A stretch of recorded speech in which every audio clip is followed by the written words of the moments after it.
We're back for another episode of CXC Leaders You Should Know. And today I am talking to Ben Rosenberg, my brother in CX. How are you, Ben? I'm doing great. How about yourself, Ted? I'm good. I'm working on my coffee. Excellent. And I'm going to be sipping that throughout the chat today. But I wanted to spotlight you for sure, just based off of conversations that we've had in the past. I really like how you think about and approach CX. You make me feel like I'm not crazy. And so I wanted other people to just know about you and your style. And so why don't you give a little bit about your background, what you're doing now, and we'll just go from there. Sure, sounds great. And yeah, thanks for having me. Excited to continue our conversation. My name's Ben. I started the first half of my career at a large enterprise contact center in the banking industry. So kind of began my career there, did a lot of leadership development, moved into some manager roles. And then from there, spent about 7 or 8 years in various roles, operations, customer facing, some training and development kind of stuff as well. And I got to a point in my career where, I was liking what I was doing, but wasn't loving it fully, and kind of hopped into startup land about 10 years ago now. So I would say I've been in kind of the SaaS startup world ever since, mostly in CX and CS focused roles, support, success, operations, implementation, all that good stuff. And I've done mostly B2B work, but a little bit of B2C company in there as well. I also, similar to you, have done some consulting work in the past as well. And that was a little more focused on kind of seed and Series A stage companies, and mostly helping with like success operations, support kind of work as well. Currently, I work for a company called Churn Zero, which is a customer success platform, and I am responsible for our customer support, our enablement, so both customer enablement and internal enablement, as well as our customer community. I'm also very involved with our customer success team, as well as some of the other teams that are within the CX realm. So kind of cool to be in the CX org at a CX focused company as well. So one of the reasons I was pretty excited about this role when it came up, and been there for about 6 months, coming up on 6 months here now. Okay, that's very cool. We did an episode a few, maybe it's 2 weeks ago. And I went around. It's interesting because these conversations give me an opportunity to ask questions that I normally wouldn't ask or don't think about. So, in the conversation with my team, we were discussing roles within CX, and I asked for everyone to tell me the work history of their first CX leader that they work under. So I come into a company, my boss is the director, manager, VP, whatever. What is their background? And everyone on my team had worked under someone who was new in CX. I never had that experience. I worked under people who had been doing, and at the time it wasn't called CX, obviously, but customer service, if you will, for 8-10 years. And I think you have the same experience because you said you went into an enterprise company. So I'm assuming that the leadership that developed you, they had a foundation in the customer service world. Is that right? Yeah, I think that's pretty fair. The company that I was at was, pretty old, established, been around for 50 years or whatever. And even, the support function there, I think we were like 2,500 people or so, right? So it was a very, very large, pretty robust organization. So yeah, most of the leadership that I learned from in that role was fairly established, or at least from that background. Like I mentioned, it was in the finance world, so a little bit of finance background kind of mixed in there. It's interesting you mentioned that, though. My first startup role was at a company called Zenefits, and my first leader there was had a little bit of CX experience, but his background was actually a little more on kind of the technology side of the equation. So that was actually, for me personally, I took a little bit of a step down in terms of role and scope for that. For that position. And it was one of the ways I was able to kind of establish myself at the company is I came in and looked around at a lot of my peers in the same role and realized I was the only one with like any real formal leadership training or CX kind of training. And so I really tried to like leverage that to develop some of the folks around me and kind of help my boss through some of those, some of the challenges that you run into there. So yeah, it's an interesting point. And for me personally, that was how I kind of made a name for myself a little bit at one of my first startup roles was having some of that background and experience, which was not as common. That's very cool. And I also think that that formal training, that background, working with a company that invests in you, it is something that I'm pretty sure sets you apart in the, in the startup world, and why, companies look for someone like you to help with like building and scaling CX. So tell me, oh, go ahead. No, you were no, it's a really good point. And I think especially in, startup type companies or smaller, kind of faster moving companies, it's really hard to invest the time and energy into leadership development, right? And if you are hiring folks who are a little more junior in their career, then yeah, I mean, they're likely not going to get a lot of that kind of development time unless they're, actively seeking it out or doing something on their own. It's one of the things that I think about a lot in terms of how to build teams or how to develop folks on my team is like, I think a mistake that a lot of companies make is, especially in startup land, is you're really good at your job. And so the career path for you is a leadership role or a manager role, doing the thing that you were doing.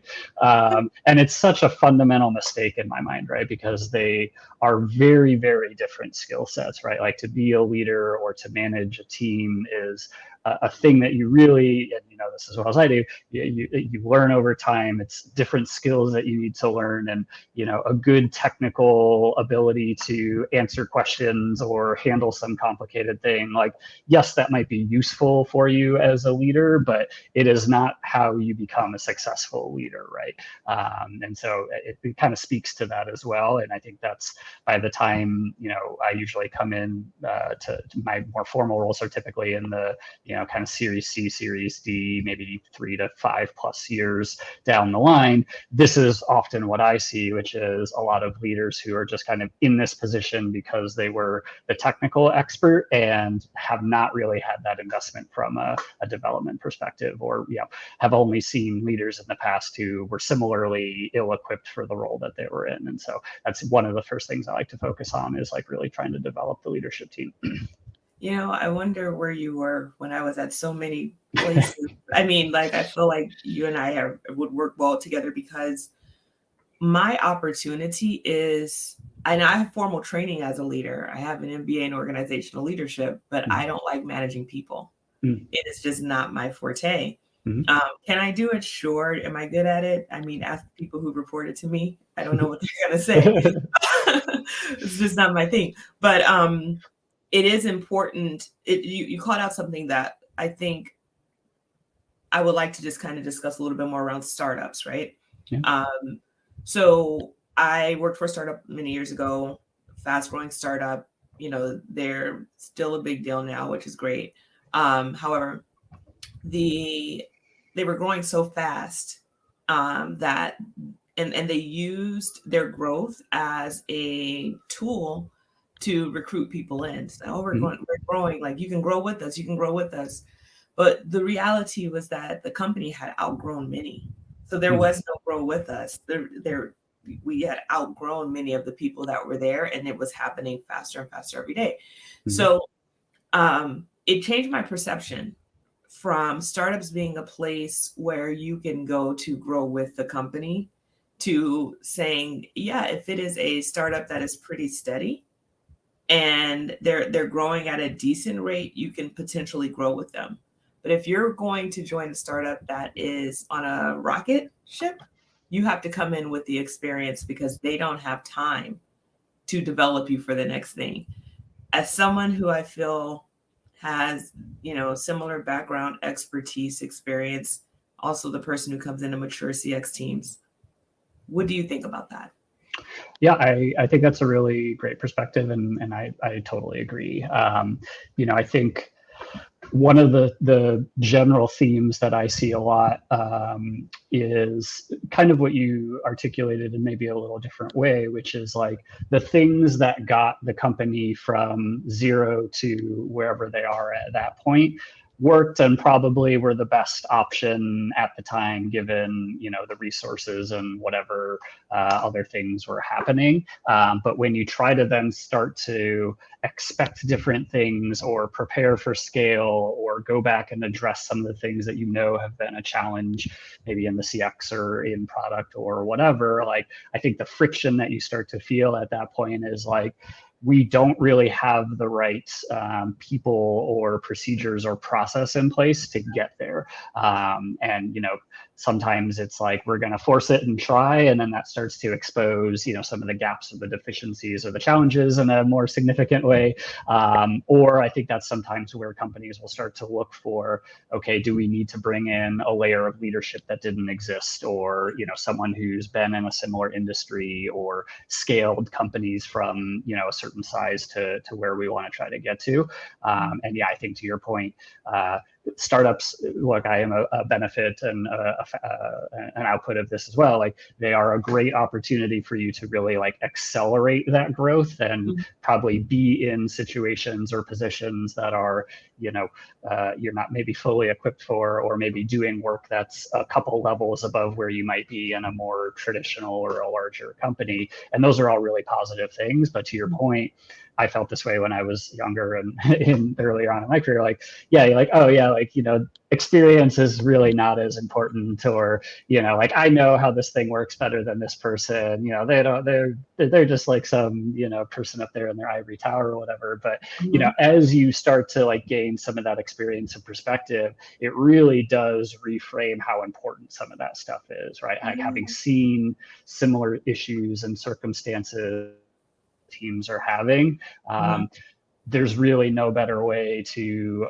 move past those than have tried some things in the past or seen what's worked or what hasn't worked. And I think some of that falls into kind of what you were saying as well, of, it really does get to a point sometimes with a lot of teams where you need someone who's done it before, or seen it, or who can help untangle some of that stuff. Yeah, I always say I like to make new mistakes, because new mistakes mean you're learning. Now, if you make the same mistake over and over, to me, that's negligence. So I had a conversation just yesterday with my boyfriend. We were talking about like the perception of leadership, right? And like the ivory tower, which you said is like spot on to like the gist of our conversation. So we were talking about, you have when you're in position and you're watching your boss do their job, whatever vantage point you have, right? You're looking at it going, I can do that. Whatever, he or she does, like, I can totally do that. Yeah. They don't know what they're doing. They're missing all of these parts, or whatever the case may be. Yeah. And then you get into your boss's position, and the analogy that I used is that meme that goes around with the bodybuilders who are all shiny and bronze, and then you have the one guy who doesn't have any tanner on and doesn't have a single muscle. Yeah. And it's like when you lie on your interview, when you lie in the interview and you get the job, right? Yeah. So you end up finding out really quickly that what you're looking at from what they're doing in their job today, you realize very quickly that you were brought in because you are better at your part than they are. They're not supposed to be good at your part. Yeah. What they're supposed to be good at is like leading and driving the organization. Yeah. A few years ago, client of ours, they reached out, and before we were, started working together, they reached out. We were going to strike up a deal. And then they literally walked away right before they signed the contract. They were like, no, we're going to go a different route. They firmly believed that they needed a manager in-house. And I was like, your issue is not a manager. Your issue is all of your processes, your policies, your technology. That is your problem. No, we just need a good manager. Okay, great.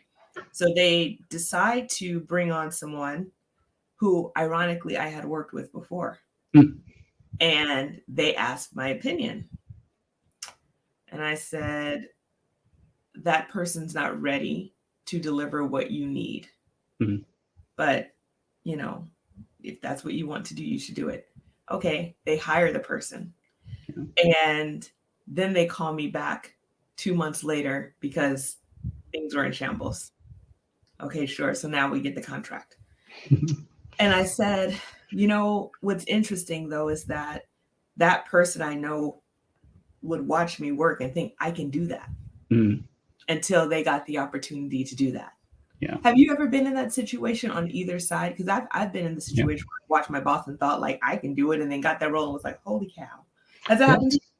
Definitely. And, you know, it actually kind of ties into, I think that like you're good at your current role. So the career path for you is leadership. It's similar, right? You say like, oh, my boss doesn't know how to answer this specific question, or they don't know the product in as detailed way as I do. And so like, how can they be effective at what they're doing if they can't be effective at what I'm doing? And it's kind of that same mindset.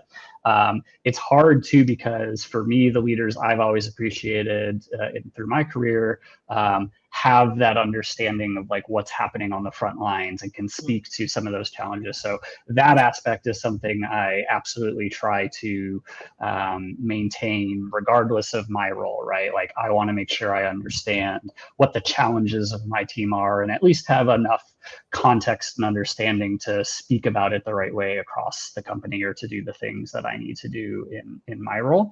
But I think that also ties into like new managers when they're trying to like build credibility and sort of find their footing as a leader. One of the most comfortable things to do is to sort of be that like superhero who can wear their superhero cape and fly around and fix every issue for every person on their team and like, oh, look how smart I am and I know how to do this and like, you know, I'm here for you kind of a thing. But, you know, as I'm sure you have found in your career too, once you move to, you know, a larger team, or now you're in a director role and you're leading leaders and you're not leading individual contributors, like that mindset really doesn't get you very far, and it's really hard to sustain, and it's not a good leader, right? Like I don't necessarily need someone to come in and answer every question for me. Yeah. And I think to your point, like as your role starts to elevate, like I like to, I firmly believe this, it sounds like a little bit of a, you know, lip service or whatever, but my role is no more or less important than anyone else on my team down to, you know, the very frontline, you know, entry level agent. The work that we do is just different, right? Like they are focused on one thing, I am focused on something else. And I see, you know, my roles largely at the leadership or executive level as like, you know, my job is to enable my team. And that may mean building relationships or advocating for the things that we need or understanding how our team fits in with a larger process across the company, or, you know, all of those other things that, yeah, to your point, someone who is maybe every day working cases or a customer success manager may only see and hear me articulating and talking about the things that are very relevant to them. But as you know, that's not 80% of my day, right? Like most of my time is spent doing other things. So yeah, it's definitely a perception issue, but also I think kind of the nature of how people perceive their growth into those leadership roles. That's true. And you touched on something else I want to go on to, which was how your time is spent. So we did this episode, I think it was our first episode, and it was about what does a customer service manager do? I know that's not your job specifically, but just under the guise that everyone, I believe that the perception is that they are the person who makes sure that people, you know, answer the phone. Like they don't really see all of the intricacies that goes into that. So can you tell us about your role and that's in support of your team, like the size of your team, things like that? And then just give me a typical like week. How do you allocate your time into which efforts?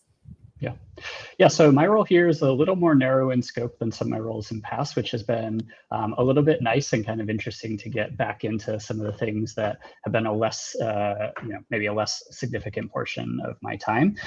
So the support portion of my organization is about 15 or 20 folks in total, with a couple leaders there, but mostly frontline customer-facing individuals. And then the enablement side of my team is fairly small. We're about 3 or 4 people on that side of the team. So for me, one of the things that I'm frankly still getting a little bit of a balance for is kind of distributing my time across the two parts of the organization. They're interconnected in some ways we can talk about later, but they're different enough where there's not a great opportunity for me to overlap like leadership meetings and some of those kind of things. So I would say right now my time is probably 65-35, heavier towards the support side, just because we have a little bit more going on there. We're making some larger changes. We have some more opportunity to kind of improve the experience on that side of the organization. So that's kind of like generally how my time is spent over a given day, week, or month. And then like a typical week for me, I definitely try to prioritize one-on-one time with all of my direct reports. So those are consistent every single week. I do weekly with everyone, even if we don't necessarily have a full 30 minutes or whatever to talk through. I just want to make sure that that communication channel is always open for folks. So one-on-ones is one portion of my time. I would say I'm also pretty heavily involved in most of like the team level meetings right now that are happening on the support side of the organization. Again, just because we have so many changes going on and we're still kind of building our leadership acumen and all that kind of stuff. So I'm stepping in on that maybe a little more than I will once things are a little more stable and kind of established. So there's a good amount of that throughout the week. Then we have some leadership meetings. Those are usually a couple hours a week or so. And then I would say like the remainder of my time is probably 50% like individual project focused. So, I'm working right now on kind of like looking at all of the work that our teams do on behalf of customers, right? So how do we start to like address that work in a more meaningful way, whether that be product updates or process updates? So that's kind of like head down, doing some research kind of stuff.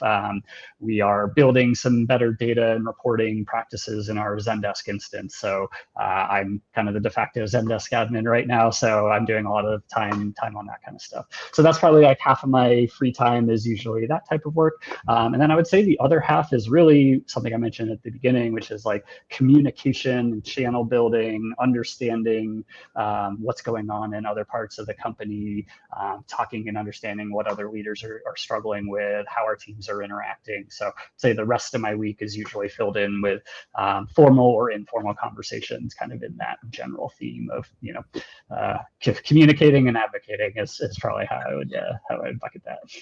And what's your title at this current role? So I'm the Senior Director of Customer Support and Enablement.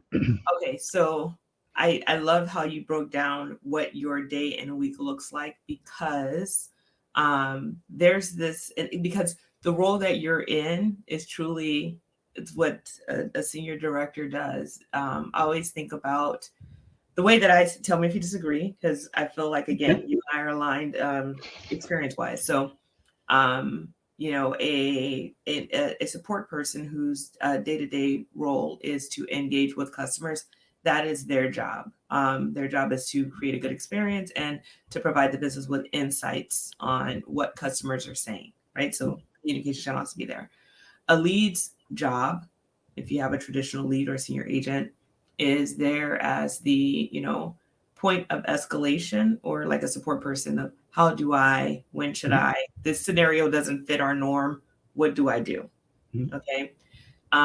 If you have a supervisor tier, I look at a supervisor as someone who's looking out maybe a week or two to make sure that things are kind of moving in the business. What's coming from marketing or product or whoever your business partners are, what does the team need to know about those things that are moving?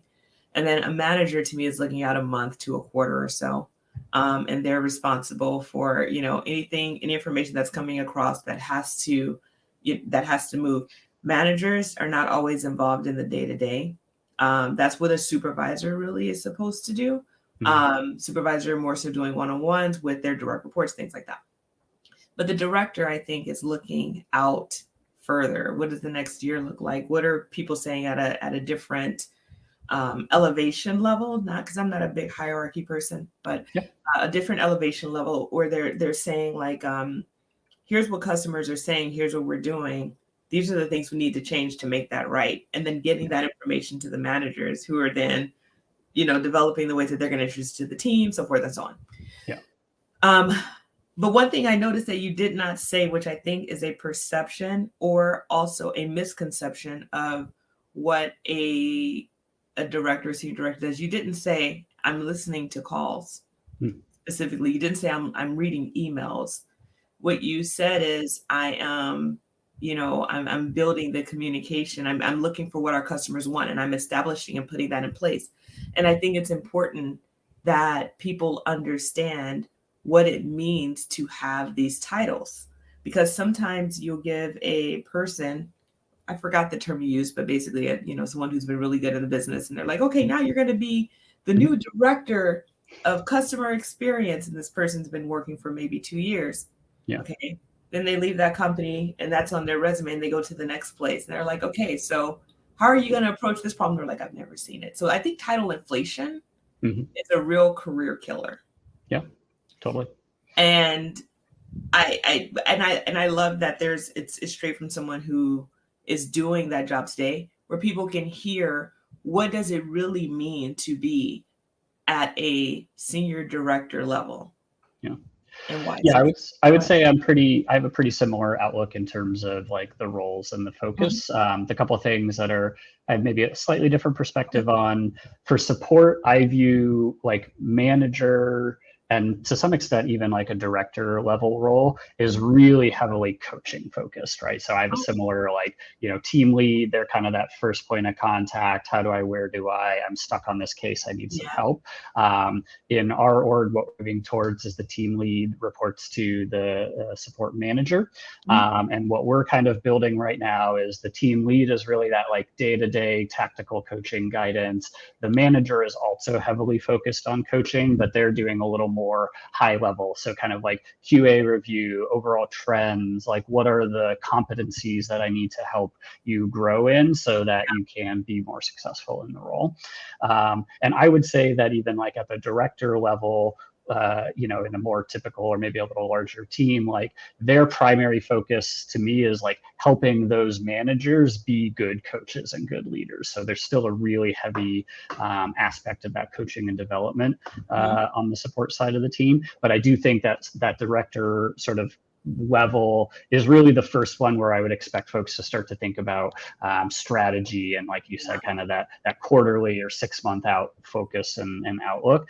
We're a pretty flat and pretty small team in this current role, so I would say I am spending probably more time like on casework and some of those things that would more typically fall probably to like a manager level or something like that. So I'm doing a little bit more of that than typical, but that's a little bit more of a necessity than a preference kind of a thing. But to your point, right, like you kind of do what you need to, and that's kind of what we're working towards. And to the second part of your commentary, I totally agree, and I think it's kind of in that same theme as some of the other stuff that we've talked about, right? You think that like, oh, the person I've seen in this similar role, you only see that 15 or 20% sliver of what they're doing, and like, I can do that part so much better, and I'm going to focus on that, and I'm going to like make this training, and it's going to be great, and we're never going to have this escalation about this one very specific issue. And you're like, okay, cool, but that's like 1% of our cases. Like how do we get better at the 80% of our cases?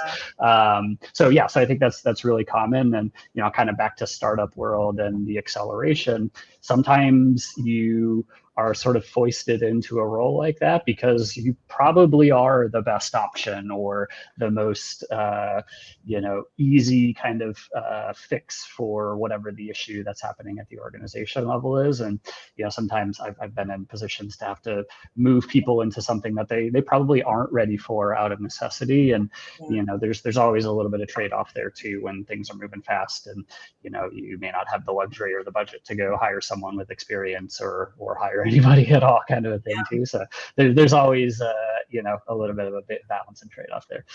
Yeah, I think to be really valuable in a startup, you have to have that no job is too big or too small mentality.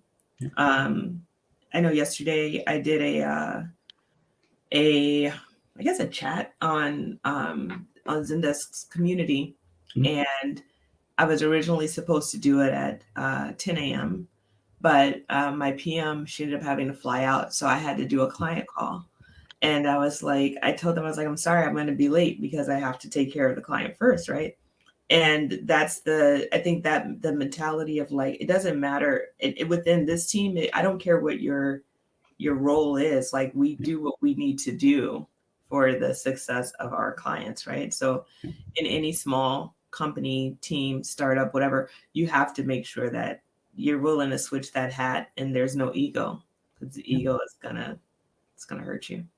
Totally. Go ahead. You're gonna say something. No, I was going to say, I think, the other part of being an effective leader on that topic as well is like knowing when to do those things or how to coach someone to not necessarily need that type of assistance all the time. And I think that is, again, something that can get a little bit comfortable, especially for new leaders, where it's like, oh, I can build trust with someone this way by like always stepping in and helping them with their cue, or doing these things on their behalf, rather than like understanding like, hey, do we need to think about training you in a different ways or different learning style that's helpful? Am I sending you cases that you're never going to be equipped to be able to handle? Like, those are the types of adjustments or thought process that I would hope like a manager level person starts to think about at a certain point. But it's hard to kind of get out of that mindset early on and just like, I'm just going to help this person because I can or because I know how to. And I think that's where where I get a lot of joy and excitement developing leaders, is like once that sort of switch gets flipped in their head, they start to see like, oh, I can have a way bigger impact on how this person is doing by focusing on that area rather than just spending 10 hours a day trying to answer all their questions. That's really when you start to understand like the power and the leverage that you can have as a leader. And that's something I talk about a lot in terms of thinking about leadership growth is, you need to start to think about how you have an impact on multiple agents across the team or on the team as a whole, rather than this specific case or this specific circumstance. And it's a hard mindset to get into, and it's hard to gain those skills too. So that's a big part of the learning curve. It is. And I think that in order to do that, you have to have patience, and kudos to you, because it takes patience. And I think that some people are built for it, and it sounds like you're a person who's built for helping people get to their next level. And you can ask my wife about that. She likes to give me a little gruff for never being like too high or too low on my emotion. I'm pretty pretty steady Eddie. And she's like, why aren't you more upset about this, or whatever. So it's definitely requires patience, right? And I think one of the things we struggle with on the support side of the organization is I like to use the analogy of like, we're not a speedboat, we're a battleship, right? Like making course corrections and like adjusting, like it's slow moving, right? You're talking about people who are usually a larger team, maybe geographically diverse, skill sets are probably all over the place. And so we're not a small, nimble, fast moving team in most circumstances. It takes time to train and deliver and even get messaging out to everybody across 5 schedules or whatever, so I think that's important to acknowledge as well, is just the nature of how we fit within the organization and how these teams are normally structured. It makes change management even more important, and at times maybe a little slower moving than even we would like. I would say cruise ship, and you said battleship. There you go. That's probably a better analogy. It's a little more friendly. It's true though. Things, they definitely do take time, and I think that explanation that you just gave is the reason why there's a lot of value, or there should be a lot of value placed on real life experience. And there is some value on been there, done that, because now you know what to do and what not to do. But it sounds like you're flexible enough to to meet your team where they are. And because you're even, I'm pretty sure you're really good at delivering not so good information, just like you're probably really good at delivering good information. So always about perspective, right? Totally. Yeah. Well, this was great. Before we wrap up, I just want to give you an opportunity to give a piece of advice. If someone is looking to get to your level, or levels you've achieved in the past, whatever it is, what would you say to someone who wants to sit in your seat? Yeah, it's good. It's a good question. I'd say probably two things come to mind. The first is maybe more from like a leadership perspective, and my perspective on that is the most effective leaders are not necessarily those who are really good at one leadership style. They are the folks who have multiple styles and approaches that they can kind of choose from and use depending on the situation. I like to, I guess, another sort of weapony reference, arrows in the quiver is how I like to talk about it in my team. So new leaders, your goal is to like add more arrows to your quiver of like styles or approaches or ways to lead. And then it's about picking and choosing the right one for the right time. So that's piece of advice number one is if you're a new leader, just learn, people you like, dislike, good leaders, bad leaders, you learn something from all of the above. And then in terms of like how to maybe approach the organization, one thing that's been really helpful for me is just kind of have a passion for learning and understanding, even if it's not your direct responsibility or teams outside of your scope. Like if you have a good understanding of how the different teams fit in across the company, one of the ways that I like to build some like relationships with other folks is like understand their challenges. Like what's the biggest thing that the marketing team is struggling with right now, or sales or whatever. And even just having that context and understanding sometimes can be really valuable for you down the line. So I think just understanding that across the organization is a good way to start to kind of increase your leadership potential. And then really like it's about, relationship management and building connections. I think this is an area I didn't do as much of early in my career and kind of wish I would have spent a little bit more time on. But, it's not so much in like a negative kind of like you have to politic and play the game. There is, to be clear, some of that depending on the company you're at or whatever, but really more the relationship and understanding and kind of making sure people know that like, hey, I am interested in growing my career. Like if you have feedback or if there's more things that I could be doing or doing differently, like I want to know and understand that. Sometimes just opening that door from a communication perspective could be really valuable too. So that was 2.5, maybe 3, but those would be my couple. I love that. And I hope that we're able to have you back because we dive into some type of topics, and I feel like you would just add so much value to our conversation. So I hope you're open to joining us for some future episodes. Definitely. Always a pleasure. All right. Well, thank you so much for the time today. We are going to link Ben's LinkedIn profile in the description in case you guys want to connect with him. But he is someone whose opinion, insights, experience that I trust very much. And I'm so glad that we met because you make me sound sane. So. Definitely. Right back at you. Yeah, been a pleasure to talk as always, and yeah, happy to talk anytime.